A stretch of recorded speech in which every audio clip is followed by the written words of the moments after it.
The sea was restless that night, a black sheet of water stretched beneath a moon swallowed by clouds. Waves slammed against jagged rocks like fists pounding a locked door, and above them, the outline of a forgotten island prison loomed its towers crooked, its walls half devoured by time, and its corridors darkened by silence. This is no ordinary place. It never was. Built as a fortress of stone in the early years of the 20th century, it was meant to be a monument to control, discipline, and the permanence of punishment. But now, 91 years later, all that remains is an empty shell, a ruin that whispers of something far more unsettling. On this island, in 1934, 500 prisoners vanished in a single night, and so did 20 guards who were sworn to keep them confined. No tunnels were found. No boats were missing. The cells were locked, the walls intact. The only thing missing were the people. For decades, their disappearance has lived as both a mystery and a warning. Some claim they escaped, that a massive breakout was somehow orchestrated under the noses of the wardens and watchtowers. Others whisper that they were taken, that the island itself swallowed them, leaving no trace. Whatever the truth, the island became a forbidden subject, sealed by governments and erased from public maps. And yet, silence never lasts forever. It began again in whispers. Fishermen reporting strange voices drifting across the waves, even when the sea was calm. Divers who swore that in the blue depths near the island, they saw the faint shape of barred windows beneath the surface. And construction crews, decades later, who unearthed fragments of shackles and rusted chains in places where no prison should have reached. For most of the world, the mystery of the island prison faded into obscurity.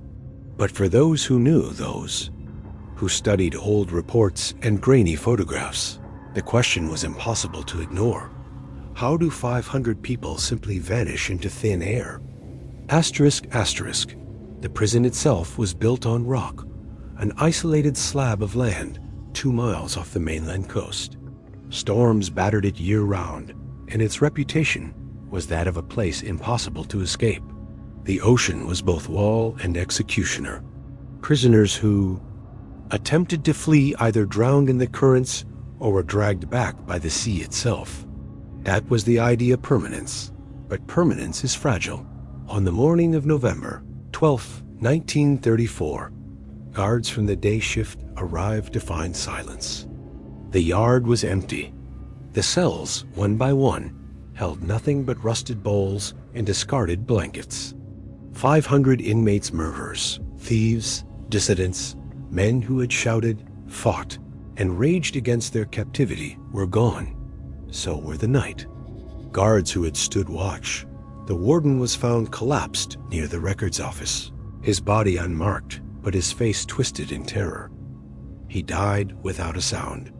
His last written note, a fragment torn from a ledger, simply read, "They are not here. They are below."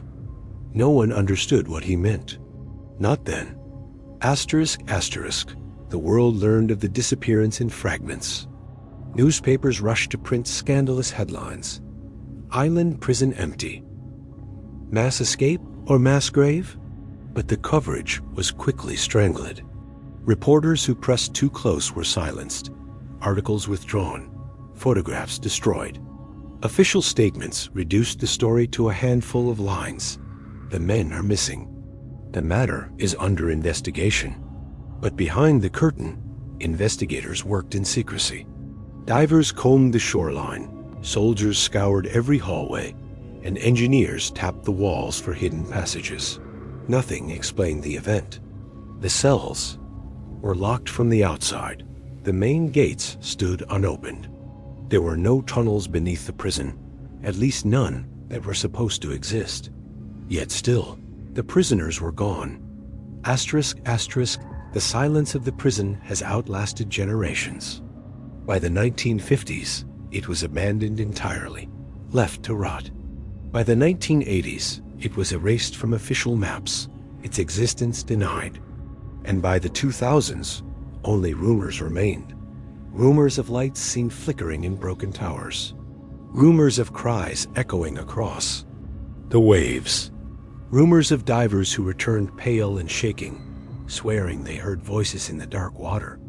Voices that did not belong to the living. But the story never truly ended, because recently, just 91 years after the vanishing divers returned to the island, what they found beneath the surface was not merely stone or chains or silence. It was a revelation so dark, so buried, that it reopens the mystery of what really happened to those 500 souls. And it begins with a single question: what lies beneath the cells? As we unfold this story, we will step inside the history of the island prison. We will learn why it was built, who it held, and why so many feared it even before the vanishing. We will uncover the testimonies of prisoners, the desperate reports of guards, and the forgotten journals that hint at what really transpired that night. We will dive with modern explorers into the flooded tunnels, hear their accounts of what they saw, and follow the trail of evidence that leads to a place the world was never meant to see. This is not merely a mystery. It is a descent into a hidden history, a secret that was sealed for nearly a century. The story of the vanished 500 begins now. Long before it became a mystery, long before the disappearance of 500 souls, the island prison was simply an idea of fortress, born out of fear. In the early years of the 20th century, crime was rising across the mainland. Industrial towns were growing, poverty was spreading, and unrest was boiling. The government, desperate to maintain order, needed a place where the most dangerous and most troublesome prisoners could be held far from the eyes of the public, far from the chance of escape, far from hope itself. The island was chosen not because of convenience, but because of isolation. It was a slab of black rock, beaten by storms, surrounded by currents so strong that even the bravest fishermen kept their distance. For centuries, the island had been avoided by locals, who whispered that it was cursed, that strange lights appeared above it on stormy nights, and that the cries of the drowned echoed across its cliffs. But to the government, the curse was an advantage, a natural deterrent. Construction began in 1908.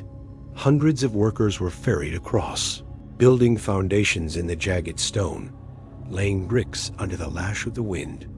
Men fell from scaffolds. Others were crushed by collapsing walls. The work was brutal, the conditions unforgiving. Yet the prison rose, brick by brick, tower by tower, until it stood as a monument to power. By 1912, it was ready.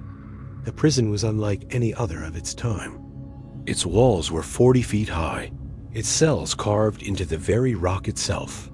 There were guard towers on every corner, each armed with searchlights and rifles. The main gate was a single iron door, said to be so heavy that it would take 10 men to move it if the locks ever failed. But it wasn't the architecture that gave the prison its reputation. It was the philosophy behind it. The warden appointed to oversee the prison, Elias Morton, believed in absolute silence. He declared that prisoners would not only be confined, but erased. There would be no talking in the halls, no communication between cells, no letters, no visitors. Prisoners would be numbers, not names. They would be shadows, not men.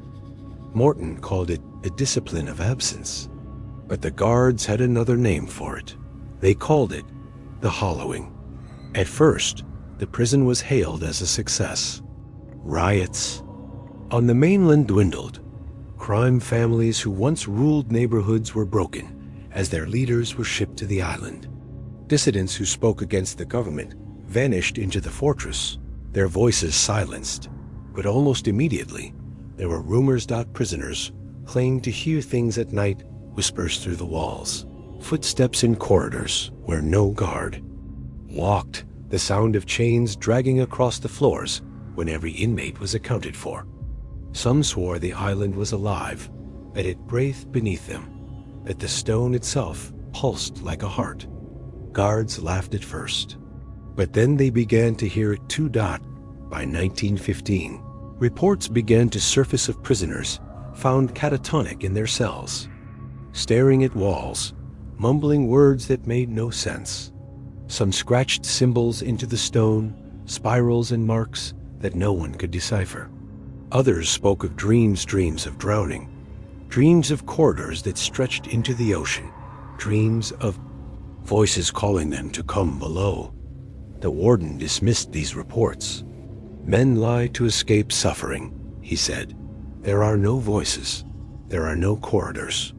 There is only discipline.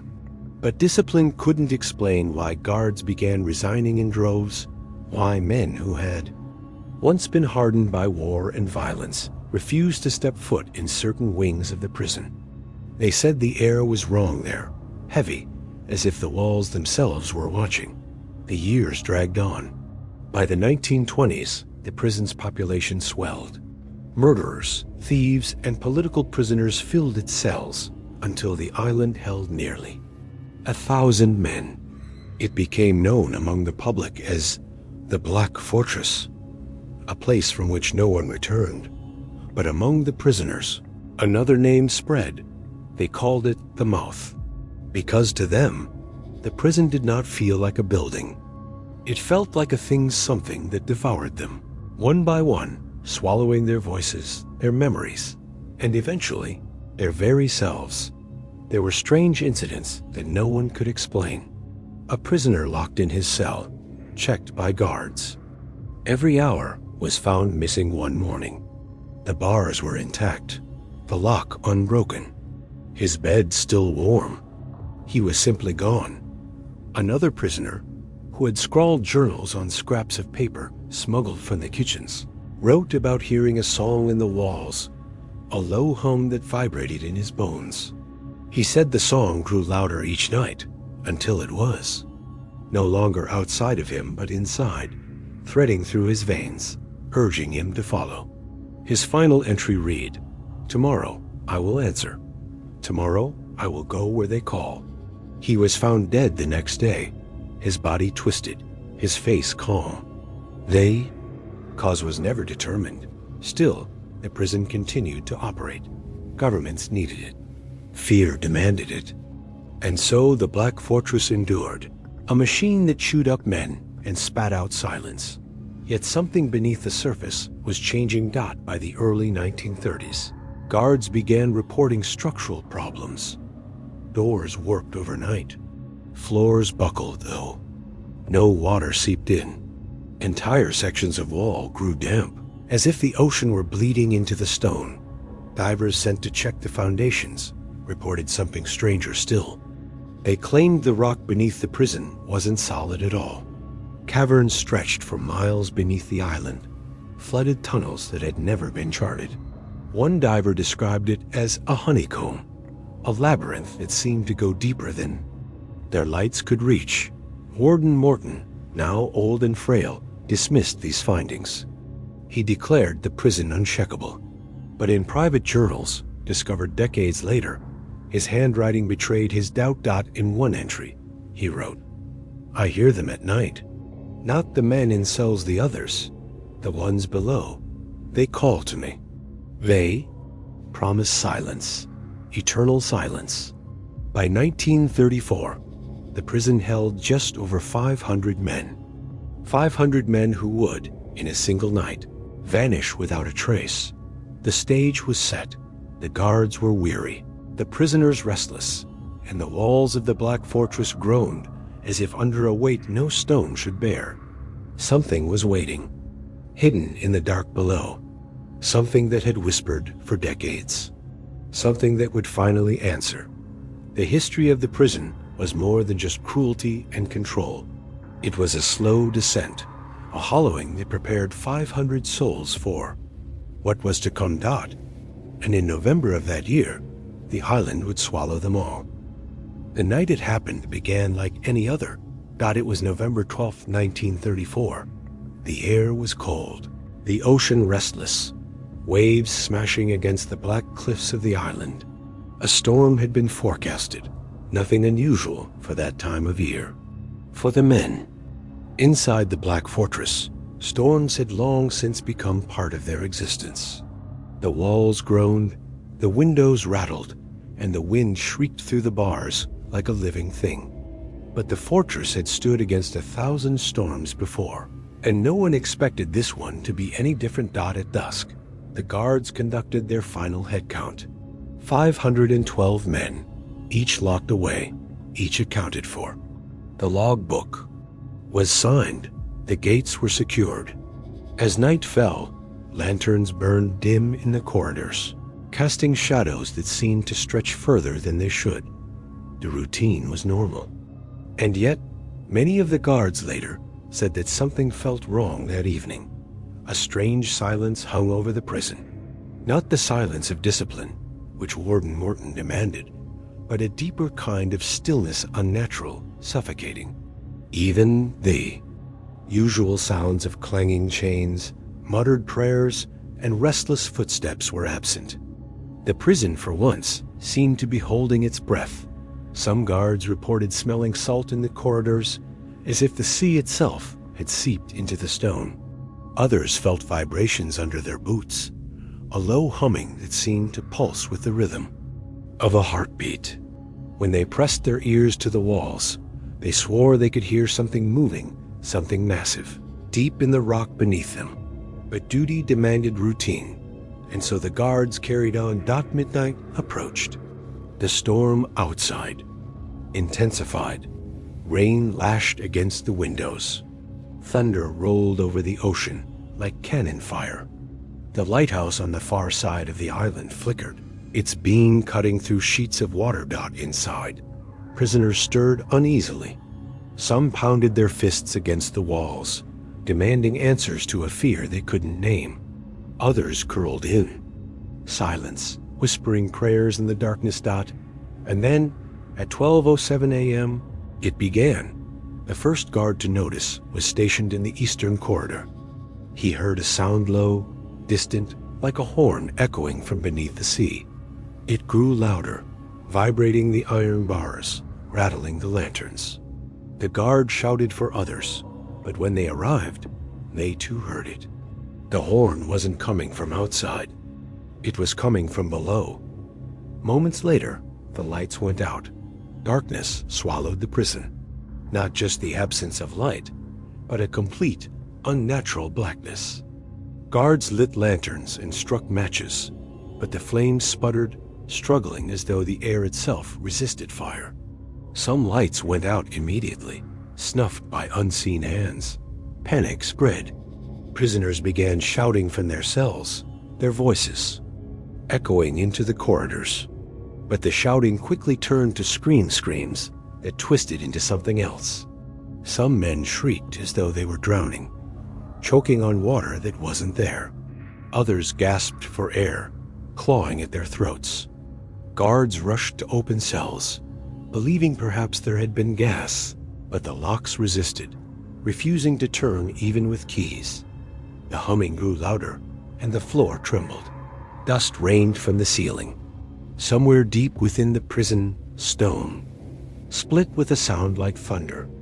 A guard named Thomas Holly later wrote in his journal that he saw water seeping through the cracks in the floor. At first, it was only a trickle. Then it rose, bubbling as though boiling, filling the corridor with the stench of salt and decay. Prisoners screamed as the water rose toward their ankles, then their knees. But the strangest part, Halley wrote, was that the water wasn't wet. It was thick, oily, and black, clinging to the stone like tar. One prisoner, reaching through the bars, touched it, and his hand dissolved before the guard's eyes.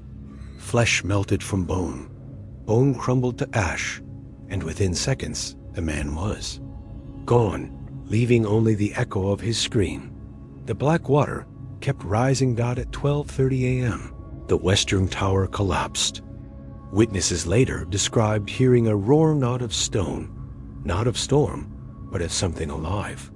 A bellow that shook the very walls of the fortress. The tower crumbled into the sea, taking 3 guards with it. Inside, chaos reigned.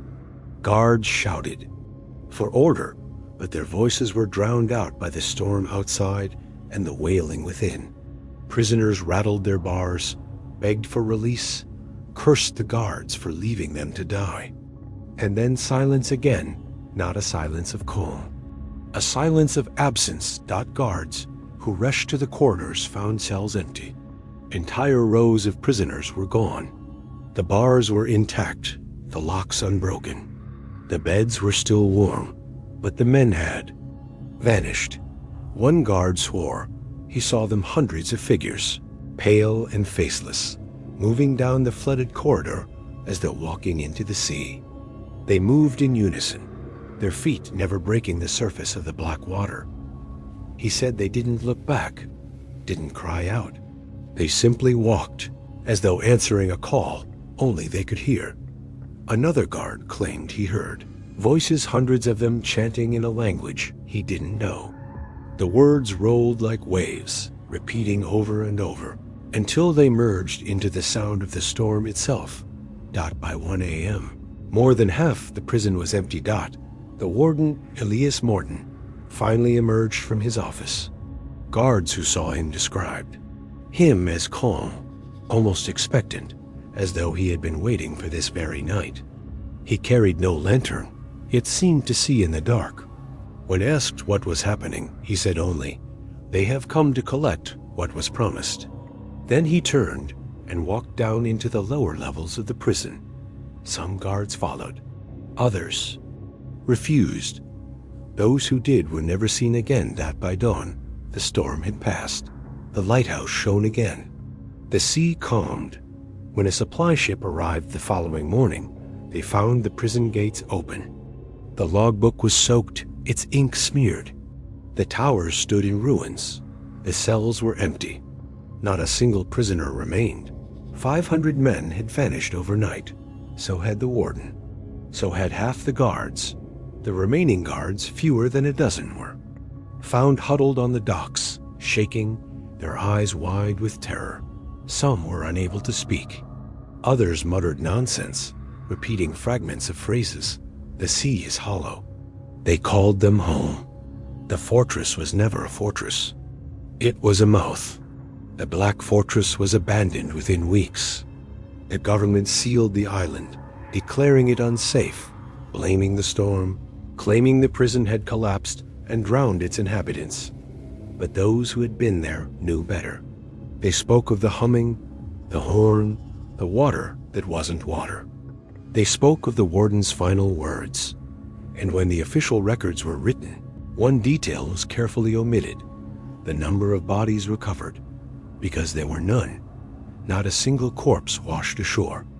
Not a single bone found in the rubble. The 500 prisoners had not drowned. They had not escaped. They had simply ceased to exist. And so began the legend of the island prison. The night an entire population was erased, swallowed by something that had been waiting in the dark for centuries. When dawn broke on November 13th, 1934, the island looked like a battlefield.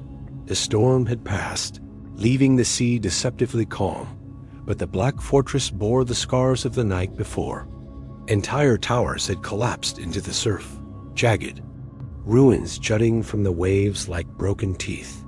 Windows were shattered, doors torn from their hinges. Inside, corridors were flooded with seawater and debris. But the strangest sight of all was not what was there. It was what was missing. 500 prisoners. Gone. Dozens of guards. Gone. And down, Warden Elias Morton. Gone. All that remained were 11 guards, trembling on the docks when the supply ship arrived. They were soaked, half mad with fear, and unable to give a coherent account of what had happened. Their eyes were hollow, and some bore scratches across their skin, as though clawed by unseen hands. One guard had torn his own fingernails bloody, as if he had been trying to claw something out of his ears. The government moved swiftly. Within hours, a team of officials arrived from the mainland. They carried clipboards and typewriters, not weapons, as though the battle here was one of words and records rather than survival. The guards begged them to search the ruins. to dive into the waters to look for survivors. But the officials refused. "The matter is closed," they said. The sea claimed them. The survivors were taken away under military escort. Some were sent to hospitals. Others simply disappeared, their names stricken from public record. One, Thomas Hale, the guard who had written in his journal, was never heard from again. His family later claimed that men in dark coats visited their home at night, demanding. Hale's belongings. His journal was taken. Only one page, ripped from the back, remained hidden beneath the floorboard. The sea is not the sea. It has a mouth. It has always been waiting. Within a week, newspapers reported the tragedy. Storm destroys island prison. All inmates lost. The official explanation was simple, almost insultingly so. A massive storm had battered the fortress. The walls had collapsed. The prisoners had drowned. The guards who survived were hailed as heroes who had tried in vain to save lives. The public believed it, or perhaps they wanted to believe it. The idea of 500 criminals vanishing without a trace was too terrifying. Better to imagine them lying at the bottom of the sea than walking free, or worse, walking somewhere else. But not everyone was convinced. Rumors spread among sailors. They spoke of voices on the wind near the island, of lights glowing beneath. The water at night. Fishermen swore that their nets dragged up bones too smooth to be human, etched with symbols no one could read. Local villagers whispered that the fortress had never truly been a prison, that it had been built to contain something, not someone. And in the decades that followed, divers who dared approach the island reported impossible things. In 1942, a group of naval divers claimed they were tasked with surveying the ruins of the fortress. They descended into the black waters surrounding the island, their flashlights cutting through the murk. At first, they found rubble stone blocks, twisted iron bars, fragments of collapsed towers. But deeper down, beneath the foundations, they saw something else. A staircase carved from stone, descending into darkness far deeper than the prison itself. The divers followed it for a short while, but their air tanks dwindled quickly. When they returned to the surface, they described the stairs as endless, spiraling downward into a void that seemed to have no bottom. Their report was classified. In 1958, a fisherman named Jonas Rourke vanished after claiming he had seen figures standing on the shore of the island, figures in prison uniforms, pale and dripping with seawater, staring out at the waves. His boat was found drifting, nets tangled. The only sign of him was his hat, wedged between two rocks. In 1966, a journalist named Margaret Winslow attempted to investigate the story. She obtained fragments of survivor testimony, old maps, and one grainy photograph of the prison ruins. Her articles hinted at a cover-up, at something far older than the fortress itself. Weeks later, her car skidded off a cliffside road. The crash was ruled accidental, but her notes were never found. The government's silence remained absolute. Official maps erased the island, labeling it uninhabitable. Naval patrols ensured no boats lingered too close. Those who asked questions were warned, or simply vanished themselves. But every few years, the sea would give back a reminder. A fragment of stone etched with spirals. A rusted shackle with no keyhole. Once, the body of a man in a prison uniform. Washed ashore, but the uniform bore no insignia, no number, and the corpse had no eyes. The body was buried in an unmarked grave. Meanwhile, rumors spread in whispers. Survivors, those who had been there that night, spoke quietly in their old age.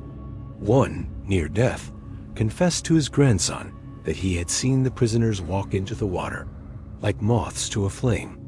Another claimed that the warden had known it would happen, that he had prepared for it.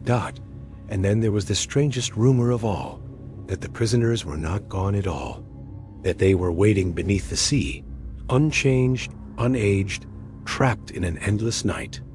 That the fortress had not been destroyed, but inverted its walls, now rising downward, deeper and deeper into a world that humans were never meant to see. The cover-up was successful, at least on the surface. History books never mention the Black Fortress. There are no public records of its inmates. Even the families of the prisoners were told nothing more than lost at sea. But the truth remained, carved into the memories of the 11 survivors, and whispered by sailors who dared sail too close. The sea had claimed them, but not in the way anyone wanted to believe. And as years turned into decades, a question lingered like a shadow over the waves. What did the warden mean when he said, "They have come to collect what was promised"? For those who dared dig deeper, fragments of the answer emerged. Old land deeds revealed that the island had once been a site of ancient rituals, long before the prison was ever built. The local tribes refused to set foot on it, calling it the Hollow Place. Early settlers abandoned it after hearing voices in the night. Even the lighthouse keeper assigned there before the prison was built had vanished, leaving behind only a logbook filled with frantic scribbles about the tide that rises from beneath, not above.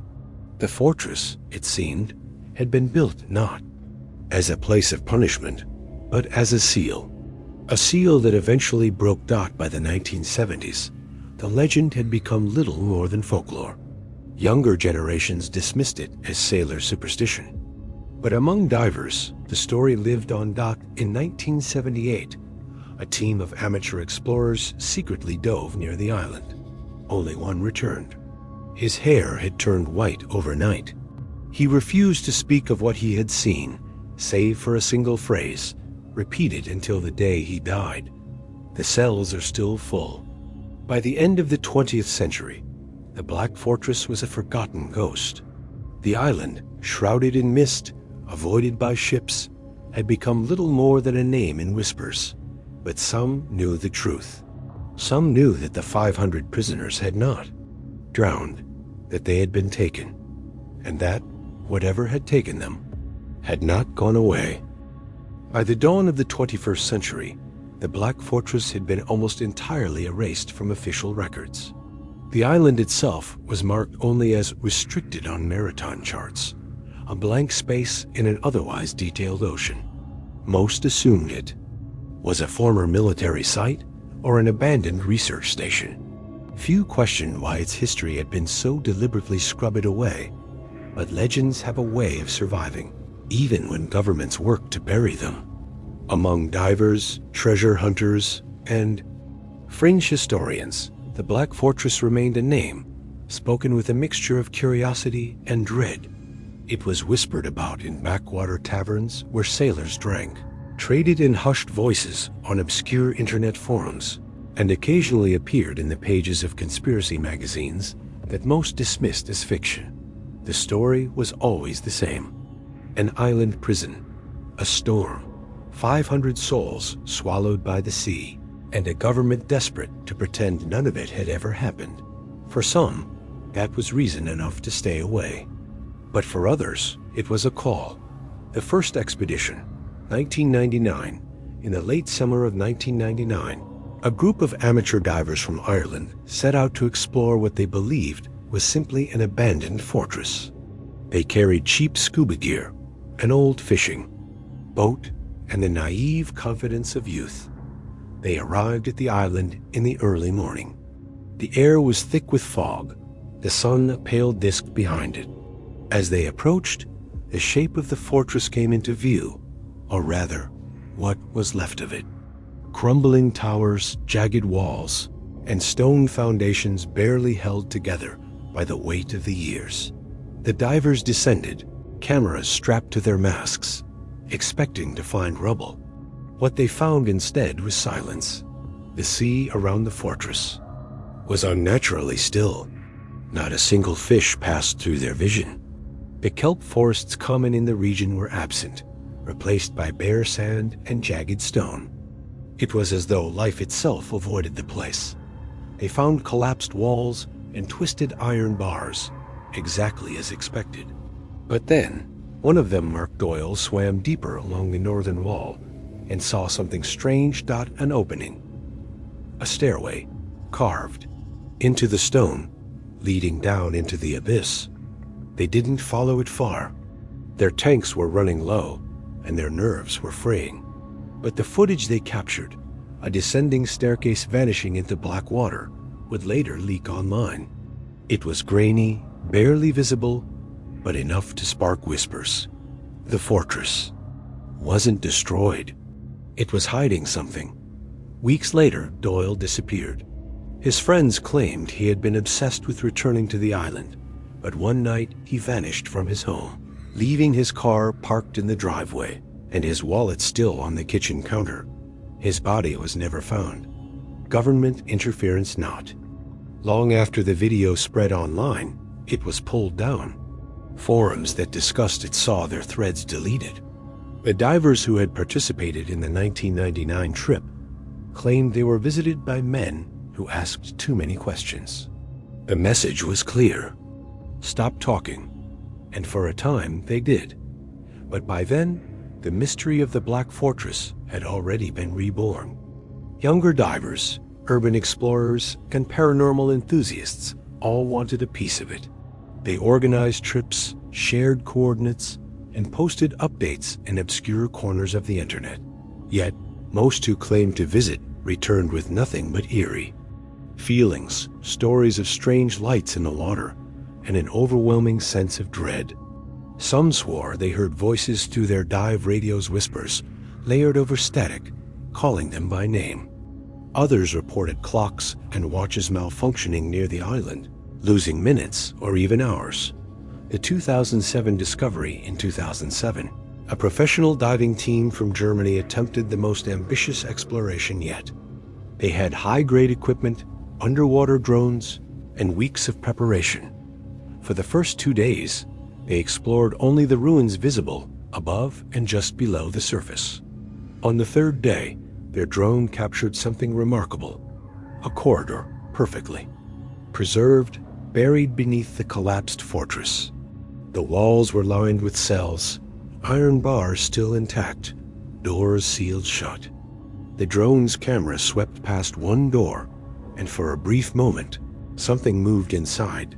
It was only a flicker, like a shadow passing in front of the lens, but it was enough. The footage was played back dozens of times, slowed frame by frame. Some swore it showed a hand pressed against the bars.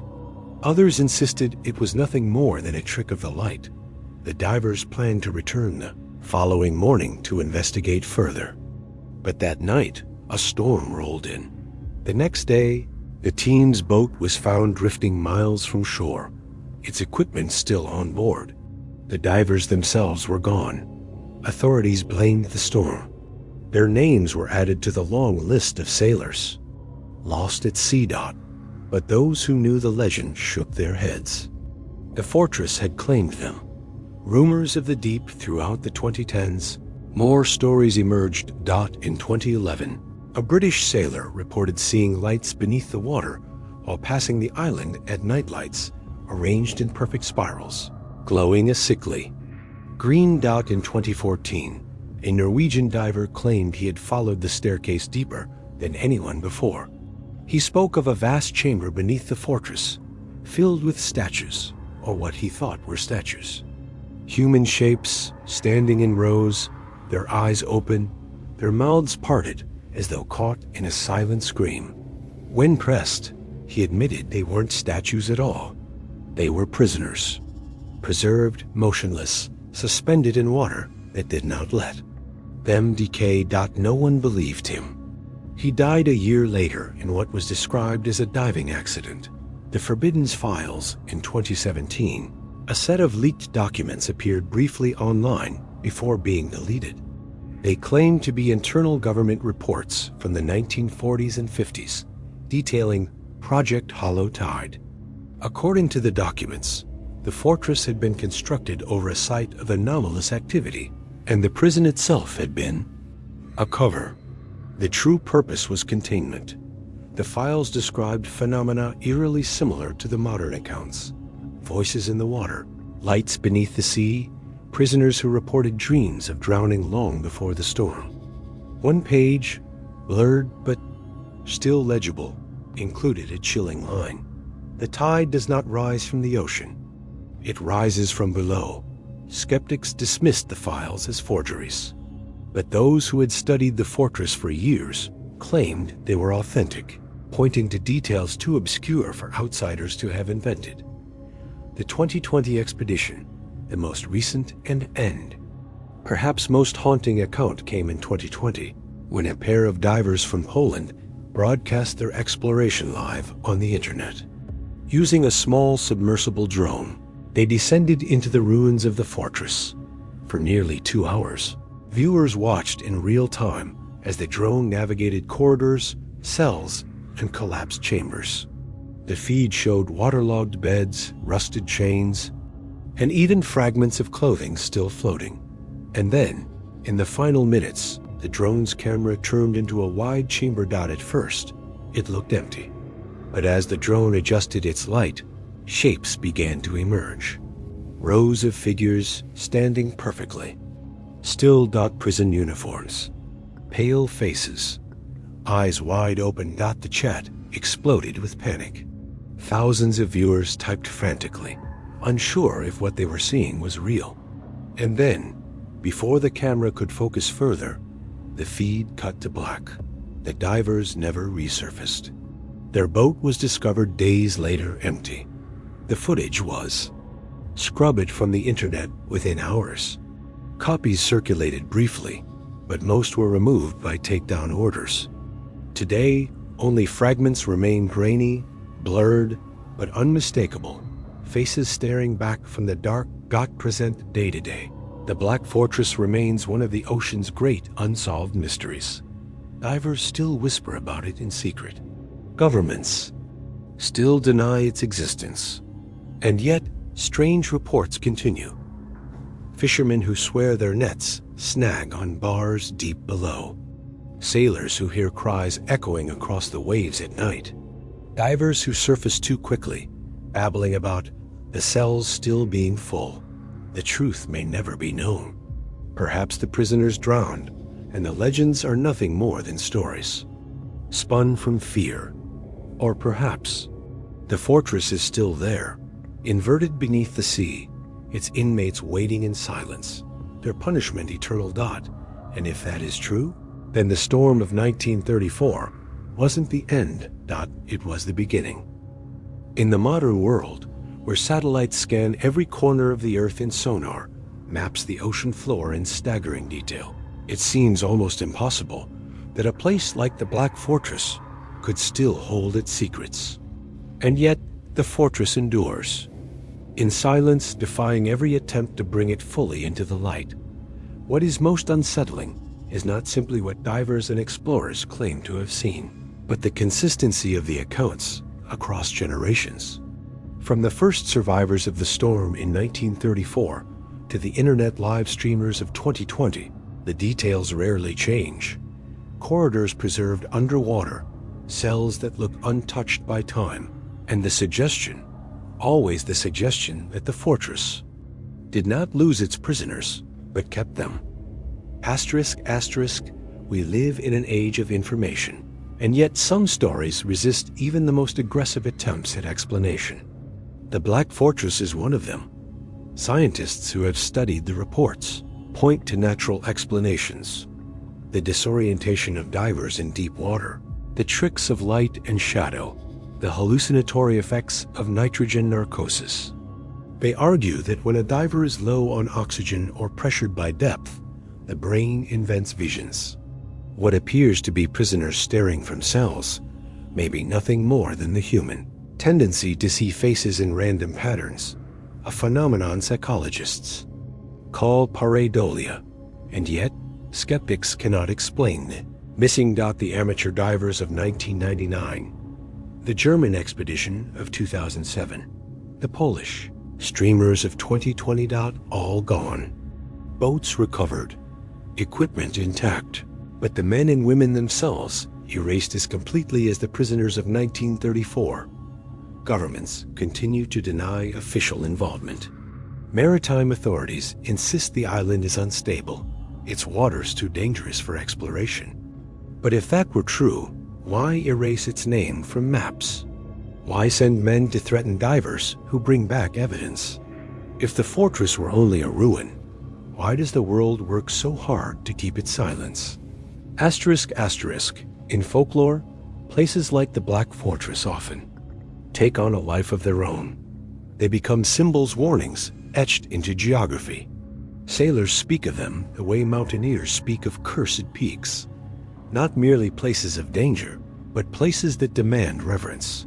Among Irish fishermen, there is an old saying, "The sea remembers what the land forgets." The Black Fortress is proof of this. Even though governments may erase it from their books, the ocean has preserved its memory, and perhaps something more than memory. Some believe the storm that sank the fortress was not an accident of weather, but a punishment. That the prison was built over something sacred, something that should never have been disturbed. And when men filled its cells with suffering, the ocean rose to reclaim what was taken. Others say the fortress was not destroyed at all, but inverted. That what was once above is now below, flipped into the abyss where no sun can reach. The walls still stand, the corridors still echo, the prisoners still wait. The scariest thought of all? If that is true, then the Black Fortress never ceased to function. It remains a prison. The only difference is that now its walls are water, and its guards are the tides themselves. Asterisk, asterisk. In the years after the storm, there were whispered claims of survivors' guards, perhaps, or prisoners who escaped before the fortress went under. But these stories were always fleeting, second-hand, and unverified. One tale comes from a nurse in Cork in the 1940s who claimed to have treated a man who reeked of seawater and spoke of walls beneath the waves. He was disoriented, covered in scars, and muttered constantly about a bell tolling in the dark. He disappeared from the hospital before anyone could record his name. Another account comes from Spain in 1952, where a fisherman claimed he had pulled a half-drowned man from the sea, miles from the fortress site. The man wore shackles on his wrists and ankles. He begged not to be taken back. That night, he vanished from the fisherman's home, leaving only salt water pooled on the floor where he had slept. Whether these accounts are true or not, they echo the same unsettling possibility. Some prisoners may have escaped the storm, but not the fortress. They carried it with them, etched into their minds, haunted until the end of their days. Asterisk, asterisk. For historians and journalists, the Black Fortress is both a tantalizing mystery and a professional death sentence. Those who write about it risk ridicule. Academia dismisses it as conspiracy theory. Mainstream publishers turn away manuscripts on the subject. And yet, year after year, researchers continue to appear drawn by the unanswered questions, the gaps in official history, the families who still claim their ancestors were among the vanished. Some devote their entire lives to the mystery, compiling databases of testimonies, searching for leaked files, interviewing old fishermen who still remember the storm. They speak of sleepless nights, dreams of drowning, and an odd pattern. The deeper they dig, the more resistance they encounter. One researcher, who asked to remain anonymous, put it best: the problem with the Black Fortress isn't that there's too little evidence. It's that there's just enough to prove it isn't a story, but not enough to set it free. Asterisk, asterisk. When modern divers describe the site, one detail repeats again and again: the silence. Most underwater ruins teem with life. Fish dart through collapsed halls, corals attach themselves to stone, crabs scuttle across sand. But around the fortress, there is only emptiness. The walls are bare, the corridors untouched by growth, as though the ocean itself refuses to claim the place. This absence of life has fueled darker theories. Some believe the fortress is still alive in some sense, repelling intruders, maintaining its integrity. Others suggest the prisoners themselves are the reason, not corpses at rest, but sentinels standing guard in eternal stillness. Whatever the cause, the effect is undeniable. The fortress is not just a ruin. It is a presence. Asterisk, asterisk. Perhaps the most chilling detail of all comes from modern accounts of sound. Divers often report hearing faint noises while near the fortress. Chains clinking, doors slamming, the hollow echo of footsteps. In 2015, a sonar team attempting to map the site picked up a rhythmic pounding beneath the waves. At first, they thought it was mechanical interference. But as they listened, they realized it was slower, steadier, like the sound of a distant drum. Some who have studied the case believe these sounds are echoes of the storm, replaying endlessly in the depths. Others claim they are something else entirely, the voices of prisoners still locked away, their cries carried upward through stone and salt water. One diver put it simply, "You don't just hear the fortress. You feel it, like it's listening to you." Asterisk, asterisk, skeptics often ask, why should we care about the Black Fortress? If it is just a ruin, a forgotten prison swallowed by the sea, why does it matter? The answer is simple, because history matters. 500 lives disappeared in a single night. Families were left with no bodies to bury, no graves to mourn over. Entire bloodlines ended in silence. And the fact that governments worked so hard to erase the event suggests there was more at stake than a simple storm. Whether the fortress hides supernatural secrets, or whether it is merely a tragedy buried beneath bureaucratic shame, one truth remains: it is part of our past. To forget it is to abandon those who are lost. Asterisk, asterisk, even now. As technology advances, the Black Fortress resists. Satellite scans fail to capture its full shape. Sonar readings show corridors where none should exist. Divers return with stories, but rarely with proof. It remains, as it always has been, a boundary. A line between what we know and what we fear. And perhaps that is why the story endures, not because of what we have proven, but because of what we cannot. Asterisk, asterisk. If you were to stand today on the deck of a boat, drifting over the side of the Black Fortress, you would see nothing but endless gray water. The waves would slap against the hull. The wind would whistle. The horizon would stretch, featureless in all directions. But beneath you, down where the light does not reach, the fortress waits. Its cells are silent. Its corridors are flooded. Its doors are sealed. Or so we tell ourselves. Because if the legends are true, then the prisoners of the Black Fortress did not die in 1934. They are still there, suspended in the dark, waiting for a day that may never come. And maybe, just maybe, the real reason governments keep the secret is not to protect us from the truth, but to protect us from the fortress itself. Because some prisons don't need guards. Some prisons guard themselves. History has a way of burying the things it cannot explain. Some stories fade because they are too small to be remembered. Others are buried because they are too large, too heavy, too dangerous to face. The Black Fortress belongs to the second category. For nearly a century, the fortress has remained a paradox, at once forgotten and unforgettable. Maps refuse to mark it, yet legends cling to it. Governments deny it, yet divers risk their lives to find it. Families are told it never existed, yet they keep their dead alive by whispering their names at the dinner table. What does this tell us? That truth does not need permission to survive. Asterisk, asterisk, sometimes, when a story grows too big, it casts shadows in strange places. A journalist once interviewed the granddaughter of a guard who had served at the fortress in its final years. The guard had died in 1960, but his family claimed he never truly left the fortress behind. On stormy nights, he would wake screaming, clutching at the air as if drowning. He refused to eat seafood, saying the ocean had already fed him more than he could bear. And when his mind began to slip in old age, he would mutter about the tolling of bells beneath the waves and the faces pressed against glass.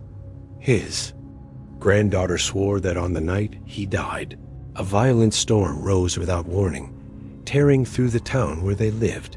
Windows shattered, trees bent, and the sea swelled unnaturally high. When the family checked his bedside, they found salt water pooled on the floor around him. Coincidence? Perhaps, but the family insists otherwise. Asterisk, asterisk, the fortress does not only claim divers, it claims researchers too. In 1988, a university lecturer named Dr. Gareth Fillan announced he was publishing a book about the fortress. He had gathered records, testimonies, even photographs that he believed would change the world's understanding of what happened in 1934. The book never appeared. 2 months before its scheduled release, Dr. Fillan was killed in a car crash on a clear, empty road. Witnesses claimed his car swerved as if to avoid something that was not there. The manuscript has never been found. His colleagues say he was convinced the fortress had not simply been a prison, but a site of experimentation where prisoners were subjected to conditions designed to test the limits of human fear. If his notes were true, the storm may have been only one part of the story. The fortress was not destroyed by nature. It was silenced by necessity. Asterisk, asterisk, think about this. In the modern world, surveillance is constant. Satellites, sonar, GPS, drones, nothing escapes the lens of technology. And yet, no clear image of the fortress exists. No matter how advanced the equipment, the site returns only fragments, blurred outlines, distorted sonar sweeps, static-filled recordings, not as if the fortress itself resists being seen. This is the paradox that haunts researchers. How can something be both undeniably real and yet perpetually hidden? The answer, some believe, is that the fortress has become more than stone, more than history. It is now an idea. And ideas cannot be mapped. They can only be endured. Asterisk, asterisk, another strange pattern emerges in modern accounts. People dreaming of the fortress without ever having heard of it. Forums on the internet contain posts from strangers across the world describing the same dream. Walking through endless corridors underwater, hearing chains, seeing pale hands press against barred windows. When asked how they came across the story of the fortress, they often respond with confusion. They hadn't. They only found the legend after the dream. Some dismiss this as coincidence or the power of suggestion. But others wonder, if the fortress truly is a place where hundreds of souls were silenced, perhaps their cries echo not only in the sea, but in the minds of the living. What if the fortress does not wait for us to find it? What if it finds us? One dream at a time. Asterisk, asterisk. So what do we do with this story? We could call it a legend, a myth born of storm and tragedy, a warning to divers who wander too far. That would be the simplest explanation, but simplicity rarely satisfies. The fortress defies closure because it was never just a building. It was a machine of suffering, a place built not for justice, but for erasure. And when it vanished beneath the waves, it carried with it not only the lives of the imprisoned, but the questions that remain unanswered. Did the prisoners drown? Were they taken by the sea? Or does the fortress still keep them, locked in a silence thicker than water? We may never know, but one truth is certain. Places like the Black Fortress do not simply die. They linger. They wait. They remind us that history is not a straight line, but a tide one that pulls back, only to return again, stronger and darker than before. So if you ever find yourself adrift on the Atlantic, and the waves grow still, and the horizon seems to tilt, listen closely. You might hear the sound of chains clinking in the water below. And if you do not look down, because some prisons never release their dead. Some prisons wait for the living. Asterisk. This isn't just history. It's a warning. Subscribe to uncover the next mystery.